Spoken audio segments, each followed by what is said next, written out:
रंजना झा अहाँ समस्त मिथिलावासी के सादर नमन करै छी और रंजना गीत संग्रह चैनल पर अहाँ सब गोटा के स्वागत करै छी।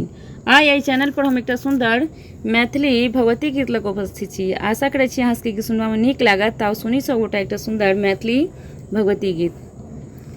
आसिन में एली दुर्गा मैया चलू देखल सखिया। आसिन में एली दुर्गा मैया चलू देखल सखिया। चलू देखल सखिया चलू देखल सखिया। चलू देखल सखिया चलू देखल सखिया। आसिन में लेकिन दुर्गा मैया चलू देखल सखिया। आसिन में लेकिन दुर्गा मैया चलू देखल सखिया। लाल रंग के साड़ी माँ के लाल रंग के चुनरी माँ के लाल रंग के साड़ी माँ के लाल रंग के चुनरी माँ के।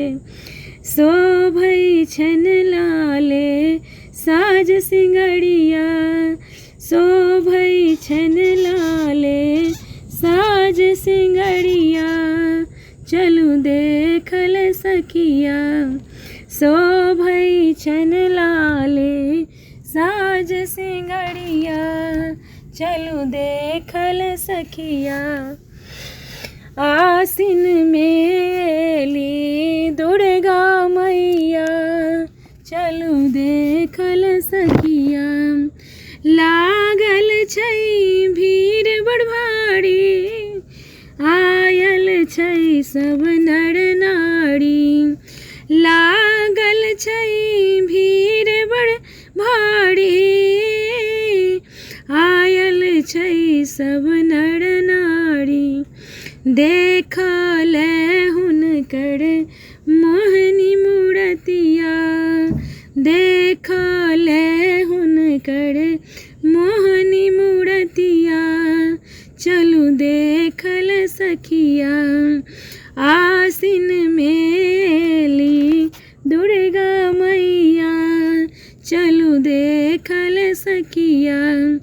चलू देखल सखिया चलू देखल सखिया। आसिन में लेकिन दुर्गा मैया चलू देखल सखिया। सोना के थार सजाबू छप्पन भोग लगाबू। सोना के थार सजाबू छप्पन भोग लगाबू। रंजना संग मिली जुली करब गोहरिया रंजना संग मिली जुली करब गोहरिया चलू देखल सखिया। आसिन में एली दुर्गा मैया चलू देखल सखिया। चलू देखल सखिया चलू देखल सखिया। चलू देखल सखिया चलू देखल सखिया। आसिन में एली दुर्गा मैया चलू देखल सखिया। आसिन में एली दुर्गा मैया चलू देखल सखिया। गीत सुनबा में केहन लागल कमेंट में जरूर बताएब। गीत नीक लागत तो गीत के लाइक करब, चैनल के सब्सक्राइब करब और गीत के शेयर करब। गीत सुनबाक लेल अहाँ सब गोटा के बहुत बहुत धन्यवाद।